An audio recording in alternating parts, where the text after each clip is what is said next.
Tabitha, and this is Breaking the Black Box. Our new revamped podcast where we'll be discussing an array of topics. But before we get into that, we're going to introduce ourselves.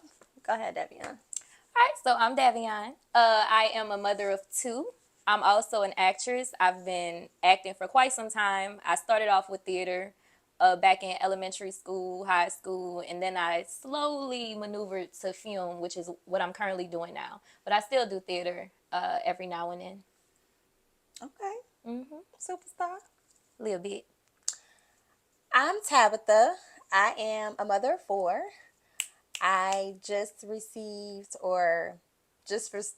finished my classes to become an insurance adjuster. And then I'm about to get my mortgage broker license. I'm a college graduate. I am an actress and an entrepreneur. I do plan to have several different businesses so I can leave a legacy for my children to have, because I ain't trying to depend on nobody. I know that's right. And she do comedy. I don't think she said that, but she do comedy.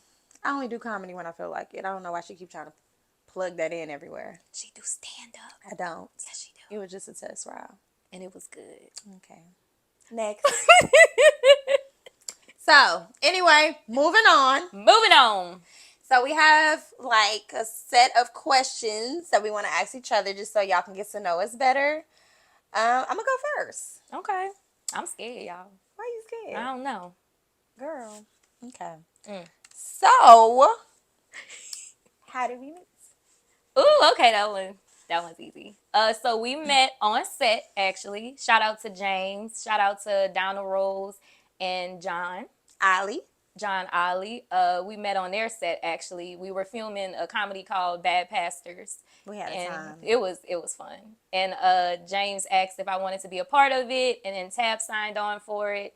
And I was kind of quiet on set because that's usually how I am. And she come walk over there, and she was like, "You got kids?" First of all, she was cowering in the corner somewhere. I was scared. In the corner. I was nervous. And I was talking to my homeboy Chris, and I was like, "So what you do? You got kids?" And we just been talking every day since then, because we was cutting up on set, and we just had a whole time. But I enjoyed it though. Yeah, it was fun. Actually, my best friend. Yep, I'm so glad I went. My question time. Which songs would you add to your playlist after a breakup? Oh, Lord, I think I got like 800 songs on my list. She ain't lying either, y'all. She ain't lying. So, just recently going through a breakthrough, the song I listened to the most is probably Lauryn Hill. It's everybody's breakup song, X Factor. Listen to a little Tony, a little Yolanda, a little Kirk. The gospel mixed with the... I do listen to Beyonce, Broken Hearted Girl. That's a good one. I listen to Summer Walker. Y'all sleeping on Tiana. I listen to Tiana Taylor. I like Tiana music. Yeah. I like her music. Then I switch it over, start listening to T.I. Hell yeah. And Lil Wayne. And then come on back and listen to some about Sad. My whole playlist is thrown off. But that's the emotions that come through with the I be mad breakup. 1 minute. Yeah. And be like, you know what, forget you. And then be like, and then be crying the next and having an anxiety attack the next. Then be laughing like, I got this. I don't need you. So let's see. If I'm going through a breakup, I'm going to listen to something like I Bust the Windows Out Your Car, because I'm going to be mad as hell first. Damn, what they do? It don't matter. We broken up. Okay. So I'm busting the windows out your car. But then my favorite genre of music is country. So I'm going to listen to some slow down, country, broken hearted song, something along those lines. Then I'm going to mix it up because I don't care, and I don't need you. Okay, so I'm gonna do something more upbeat, a little country a little bit. But I'm gonna move away from country and I'm gonna do upbeat, like Beyonce or Rihanna, something like that. Independent type stuff. That Rihanna hit. And then I'm gonna slow it down again because I'm gonna be sad. So I'll probably do like alternative rock, like a rock band, 21 Pilots, something like that. Then I'm gonna do gospel, and then I'm gonna come bail you out of jail. Okay. In that order. Okay. So what's our favorite thing about each other? That's easy. My favorite thing about Tab would be what you see is what you get with her. Like, she doesn't switch up depending on the crowd she's around. She's not going to be all friendly to you one day, and then the next day, depending on who's there, she's just quiet into herself or act like she don't know you. Like, she's going to have the same personality no matter where she's at. And it comes out very genuine. So that's my favorite thing about you. And I'm not saying you don't know how to code switch, because everybody got to do that. You know, there's a time and place for everything. So, you know what I mean? But it's not to the degree where it comes off fake. Oh, I love that. It took me a while to become an ambivert, because I definitely would be somewhere and be quiet into myself and would not talk to nobody. Yeah. So my favorite thing about you is Dun, dun, dun. Davionne is the friend you call where you feel like you got to make sure you're not doing the crazy thing, but even she's still not going to make you feel crazy. So I'll call her and be like, let me tell you what happened. And I know she makes my day feel better when I call her, and she going to break everything down. She might not take her own advice, but she going to make everything feel better for me. Don't take my own advice. Dang, man. And I love the way how she makes me laugh by the end of the conversation with all her little isms. Because, and I never forget it. I swear all her isms you can use it in any conversation. It don't matter what it is. Because we all. Baby, we all about to be uncomfortable up in here, okay? I know y'all don't know what that means, but it's an insider, but it's funny. We all about to be uncomfortable. That means I'm gonna get my time back. Yes, Lord. All right, I'm gonna ask the next question, y'all. So, what is one thing about yourself that you're proud of? Well, outside of being a mom, I'm very proud of my growth. It took a long time to get to this part of my life where I'm actually at peace. I can actually tell myself and be aware of the things that's going on. I'm very self-aware now. So if I'm wrong, I'm wrong. I don't have a problem apologizing. I don't have a problem being a bigger person. I don't have a problem being nice to people who wants nothing but the worst out of me. I don't know. I don't look at things. I don't know. I look at stuff really different in life now. I just want to be at peace. Right. I do go to therapy. Yes. So that helped a lot. And my relationship with God I ain't gonna lie, it falls off every now and then, but I realign myself. And I'm trying to be more honest with myself. Yeah. So that's my growth. Oh, and my backbone. Growing a backbone. Because I'm used to everybody taking advantage of me. Yeah. And allowing them to do that. So, yeah. Our kids like that's our kids in the background, but hey, that's all a part of it, right? Yeah. They done closed the door. Perfect. But I would have to say that I'm most proud of my healing journey. I have come a long way. I was just like Tab. That's one of the things we connect on. I was a very angry person. I was mad at the world. Kind of didn't know how to pick myself up. It's like I know I had a lot of bad behaviors, and I didn't really understand how to deal with my emotions and things like that. But it wasn't an excuse to it's like having an adult temper tantrum. So I started therapy once I got divorced, or was through my process of divorcing, and I learned a lot about myself. And I kept going, kept learning more about myself, and I'm still growing, still healing. Healing doesn't stop, but to be able to sit back and see yourself handle a situation differently than what you would have done in the past, that's what I'm most proud of for me. I think we was all angry. We all was angry. Everybody. Everybody was mad. But don't nobody teach us that. That's how we have to learn stuff on our own. Yeah. And that's what makes growth important. Yep. So, tell a funny story about me.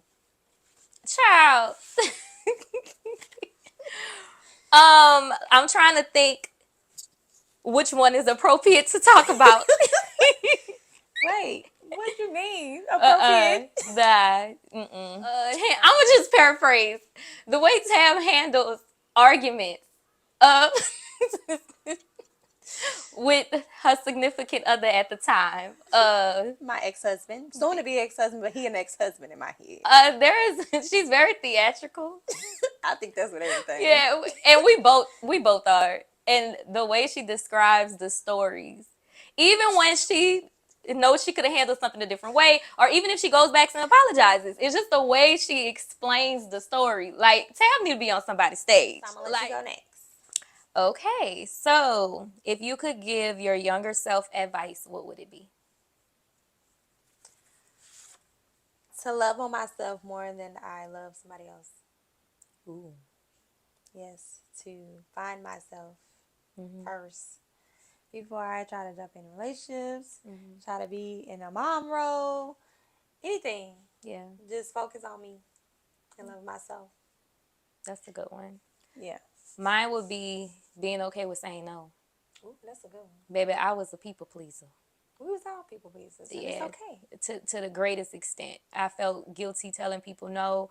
I would overextend myself. Even as a kid, I remember even when it came down to like with sharing toys or something like that. If I wanted a toy and then another kid had that same toy, and if I asked for it, they'll be like, no. But then when it was my turn to have it, I'll be like, okay, you can have it. But I really didn't want to say you can have the toy. I know it's crazy, but it kind of started there for me. As being an only child of 4, I know that sounds weird because my siblings are older than me. But they was like out the. I'm not out sharing. You not. I don't care. I was a people pleaser too as a kid, but I'm not sharing. You still wasn't sharing your toys? No. I was. No, it got worse when I got older. Having to say no, especially to your mom. That's hard, telling your mama no. Yeah. But yeah, I got better with it. I say no in a heartbeat. No. But it's not just saying no. It's saying no and not feeling bad about saying no. Because then I used to have to deal with that part. Yeah. Because I would feel literally guilty as if I did something wrong with saying no. Yeah, that's where the boundaries come in. You learn how to create boundaries. So, it's my last card. Dun, dun, dun. What would you tell me if I call your phone being delusional about something or someone? What type of delusion are we talking? I don't know. Most of my delusions be, I don't know, usually about a man. It is. It ain't even about something. It's It be about someone. Someone, yes, always. And I ain't dated that many people. What's the question again? What would be my advice if you was being delusional about a man? Yeah, about someone. About someone? I'm all for the delusions. Like, let's be delusional together. Like, I feel like as a woman, we all have like our moments. We gonna do what we want to do. Like, I could give you the best advice, but at the end of the day, you gotta see. You gotta see for yourself. Why I gotta see for myself? Because you're gonna do it anyway. No, I'm not. This is why I'm calling you. You will call me and I will tell you, Tab, I don't think you should handle that like that. I don't think you should do that. And you be like, okay. And then A, you either done already did it, or B, you're gonna do it anyway. And then I'm gonna be like, but I'm that friend I'm not gonna say, I told you not to do that. Yeah, I'm not that friend. I'm not that friend. I'm gonna listen. I'm gonna be like, so what happened? I already did it. Okay, well, what happened? I don't always do it. Not always, but majority of the time. We gotta create the scenario first. We gotta go through several scenarios and be like, I don't think that's a good idea. Yeah. And then I end up getting in trouble because I still do it. And I just said that. You still do it. But I'm no better. Not all the time. Not all the time. I'm getting better. You are. You getting better. I'm not always delusional. Tab be so mad at me. Because it's the same thing with me. I'll be like, she'll tell me, Davionne, don't do that. And I'm like, okay. I ain't going to say nothing. And it's the fact I already know you. And you'll be like, okay. All right. And she's like, why you saying it like that? I get mad. What you saying it like that for? Because, girl, you finna go do it tomorrow. I'm like, no, I'm not. I know myself.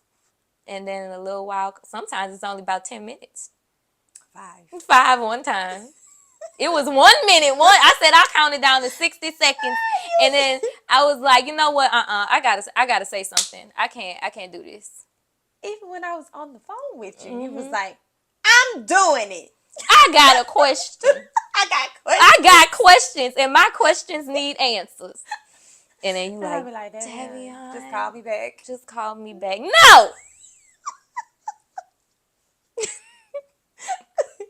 I hope y'all enjoyed our podcast today. So we have reached the end, but I did have fun with Davionne today. Woo woo.